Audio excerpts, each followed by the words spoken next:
तो दोस्तों आज से हम चालू करेंगे अपना एमसीक्यू का सेशन। मैं डेली आपके लिए 20 एमसीक्यू लाऊंगा और वो एमसीक्यू बहुत ही महत्वपूर्ण होंगे आपके एग्जाम के लिए।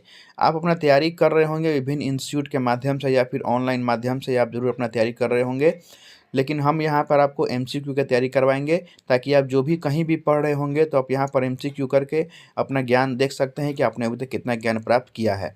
और एक बात हाँ, कि आप कॉपी कलम लेकर बैठेंगे, जिस भी एमसीक्यू का आंसर आपको नहीं मालूम उसको आप नोट आउट कर लेंगे ताकि जब एग्ज़ाम नज़दीक आएगा तो आप आसानी से उस नोट आउट किए हुए पॉइंट का रिवीजन करके और अपना तैयारी कर सकें। तो आइए देखते हैं पहला क्वेश्चन हमारा क्या है। पहला क्वेश्चन है कंप्यूटर के आविष्कारक कौन है। पहला है हमारा वॉन न्यूमैन, बी ऑप्शन है J S Kilby, C option है चार्ल्स बेबेज और चौथा ऑप्शन है इनमें से कोई नहीं। मैं जानता हूं कि लगभग सभी लोग इसका जवाब जानते होंगे। जी हाँ, इसका जवाब होगा चार्ल्स बेबेज। आप नहीं जानते हैं तो इस क्वेश्चन को नोट आउट कर लीजिए। आइए देखते हैं दूसरा हमारा क्वेश्चन क्या है। दूसरा क्वेश्चन है सबसे पहला कंप्यूटर का नाम क्या था। पहला ऑप्शन हमारा है ATARIS अटेरिस, बी है इनियाक, सी है टेंडी और डी है नोवेला। तो इसका सही आंसर हो जाएगा आपका एनियाक।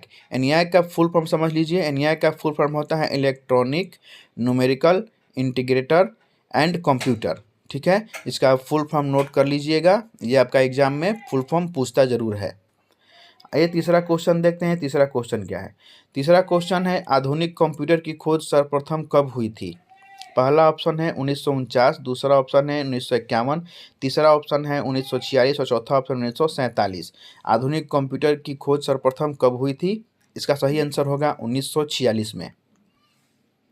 चौथा हमारा क्वेश्चन है कंप्यूटर के क्षेत्र में महान क्रांति कब से आई। जी हाँ, कंप्यूटर के क्षेत्र में महान क्रांति कब से आई।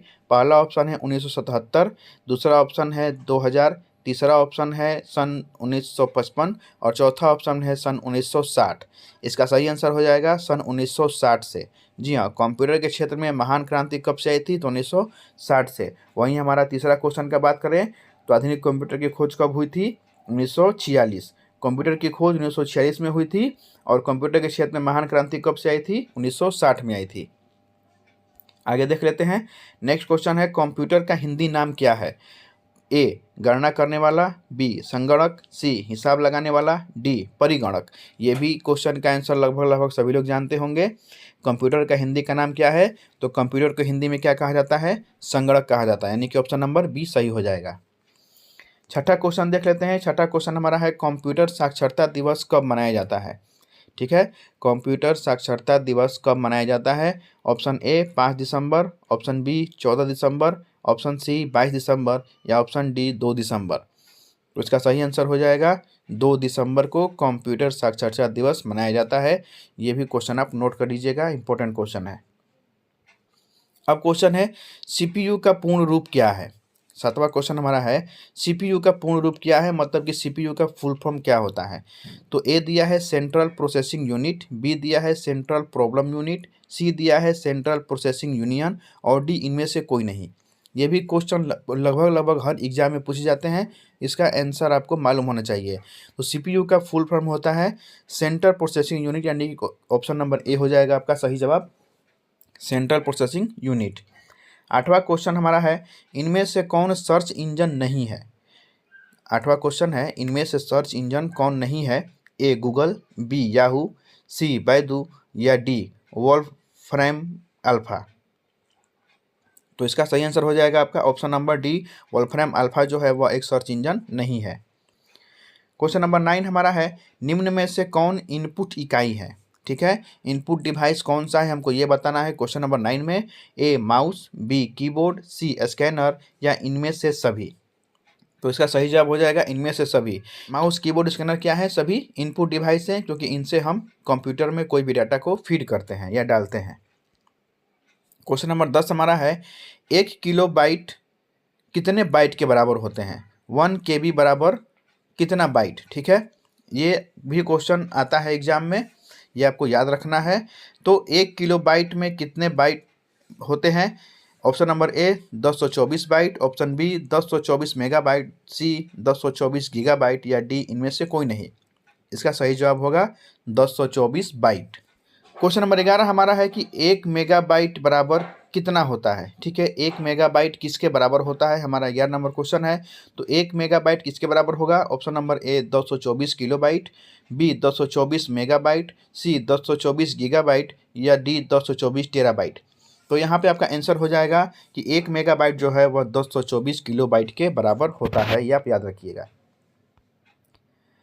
12 नंबर क्वेश्चन हमारा है कि 1 गीगाबाइट किसके बराबर होता है? ठीक है, अब यहाँ पे आपका क्वेश्चन है कि 1 गीगाबाइट 1 जीबी किसके बराबर होता है? Option number A 224 kilobyte, B 224 MB यानी कि मेगाबाइट या सी 224 जीबी गीगाबाइट या 224 टीबी टेराबाइट। किसके बराबर होगा हमारा 1 गीगाबाइट? तो इसका सही जवाब हो जाएगा option number B 224 MB. 1 GB बराबर 224 एमबी होता है। क्वेश्चन नंबर 13 देख लेते हैं। कंप्यूटरों में प्रयुक्त आईसी चिप किससे बनते हैं? क्वेश्चन नंबर 13 है, कंप्यूटरों में प्रयुक्त आईसी चिप जो होता है वह किससे बनता है? ए क्रोमियम से, बी आयरन ऑक्साइड से, सी सिल्वर से या डी सिलिकॉन से। तो इसका सही जवाब हो जाएगा आपका ऑप्शन नंबर डी सिलिकॉन से। कंप्यूटर में जो आईसी चिप बनते हैं वह किससे बनते हैं? सिलिकॉन से बनते हैं। नेक्स्ट क्वेश्चन है, इंटरनेट के पते में पद HTTP का सही विस्तृत रूप क्या है? ये भी क्वेश्चन जो है वो मोस्ट इंपॉर्टेंट है, एग्जाम में पूछे जाते हैं कि HTTP का फुल फॉर्म क्या होता है। ठीक है, तो ए नंबर ऑप्शन है higher text transfer protocol, B number है higher transfer text protocol, C number है हाइब्रिड टेक्स्ट ट्रांसफ़र प्रोटोकॉल या D number hyper text transfer protocol. HTTP का फुल फॉर्म क्या होता है, ये आपको एग्जाम में पूछता है। इसका सही जवाब होगा हाइपर टेक्स्ट ट्रांसफ़र प्रोटोकॉल। आप इसको याद कर लीजिएगा और अपने कॉपी में नोट भी कर लीजिएगा। नेक्स्ट क्वेश्चन है, किसी कंप्यूटर के प्रोग्राम में बच्चों द्वारा प्रयुक्त भाषा प्राय कौन सी होती है? किसी कंप्यूटर के प्रोग्राम में बच्चों द्वारा प्रयुक्त भाषा प्राय कौन सी होती है? ऑप्शन ए है बेसिक, ऑप्शन बी है जावा, ऑप्शन सी है लोगो, ऑप्शन डी है पायलट। इसका सही जवाब होगा लोगो। नेक्स्ट क्वेश्चन है, एक स्वायत्त निजी कंप्यूटर जो आपकी गोद में रखने एक छोटा सा होता है क्या कहलाता है? ठीक है, एक छोटा सा कंप्यूटर जो आप अपने गोद में रख कर इस्तेमाल कर सकते हैं उसको हम प्रायः क्या कहते हैं? A main frame computer, B notebook computer, C work station या डी PDA। इसका सही जवाब होगा आपका नोटबुक कंप्यूटर, टैबलेट भी आप कह सकते हैं उसको। 17 नंबर क्वेश्चन हमारा, कोडांतरक एक प्रोग्राम है, वह निम्नलिखित में से किससे प्रोग्राम का रूपांतरण है? ठीक है, अब आप कोडांतरण देखकर कंफ्यूज मत होइए, कोडांतरण को असेंबलर भी कहा जाता है। ठीक है, तो कोडांतरण या असेंबलर एक प्रोग्राम है, वह निम्नलिखित में से किससे प्रोग्राम का रूपांतरण है? ऑप्शन ए है मशीन से निम्न स्तर तक, ऑप्शन बी है निम्न स्तर से उच्च स्तर तक, ऑप्शन सी है उच्च स्तर से कोडांतरण तक या ऑप्शन डी है कोडांतरण से मशीन तक। इसका सही जवाब हो जाएगा आपका कोडांतरण से मशीन तक। ठीक है, नेक्स्ट क्वेश्चन है, मल्टी प्रोसेसिंग होती है यानी मल्टी प्रोसेसिंग कैसे होती है? ऑप्शन ए है एक प्रोसेसर के द्वारा, ऑप्शन बी है एक से अधिक प्रोसेसर के द्वारा, ऑप्शन सी है बिना किसी प्रोसेसर के द्वारा या ऑप्शन डी इनमें से कोई नहीं। आपको बताना है कि मल्टी प्रोसेसिंग कैसे होती है। तो इसका सही जवाब हो जाएगा आपका कि मल्टी प्रोसेसिंग जो होता है वह एक से अधिक प्रोसेसर के द्वारा होता है, यानी कि आपका ऑप्शन नंबर बी जो है वह सही आंसर होगा। मल्टी प्रोसेसिंग एक से अधिक प्रोसेसर के द्वारा होती है। अब चलते हैं नेक्स्ट क्वेश्चन की तरफ। नेक्स्ट क्वेश्चन है आपका, निम्नलिखित में से ऑप्टिकल मेमोरी कौन सा है? जी हाँ, आपके सामने 4 ऑप्शन है, आपको बताना है कि ऑप्टिकल मेमोरी कौन सा है। ऑप्शन ए है बबल मेमोरीज, ऑप्शन बी है फ्लॉपी डिस्क, ऑप्शन सी है CD-ROM और ऑप्शन डी है कोर मेमोरीज। इन चारों में आपको बताना है कि ऑप्टिकल मेमोरी कौन सा है। तो इसका सही जवाब होगा ऑप्शन नंबर सी CD-ROM। जी हाँ, CD-ROM जो होता है वह ऑप्टिकल मेमोरी होता है। आज का सबसे लास्ट प्रश्न है, CPU में कंट्रोल, मेमोरी और तीसरा कौन सा यूनिट होता है?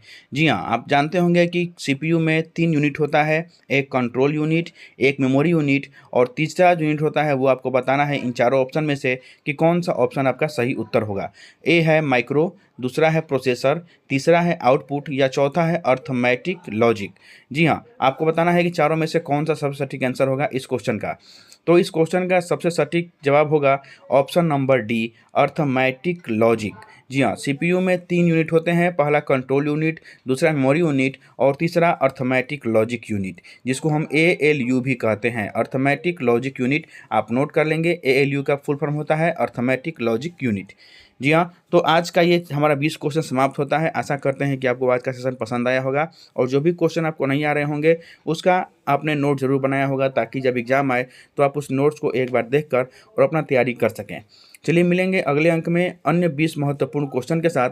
तब तक मैं आशा करता हूं कि आप अपना तैयारी जारी रखेंगे। और हाँ, आप लोग टाइपिंग पे ज़्यादा तैयारी कीजिए, टाइपिंग पे ज़्यादा आप लोग ध्यान दीजिए, क्योंकि टाइपिंग एग्जाम पास होना आपके लिए बहुत ज़रूरी है। यूँ तो आप सीबीटी बहुत जगहों से तैयारी कर लेंगे, लेकिन टाइपिंग नहीं कर पाएंगे। तो घर पर ही टाइपिंग की तैयारी करें, मस्त रहें, अपना ख्याल रखें। धन्यवाद।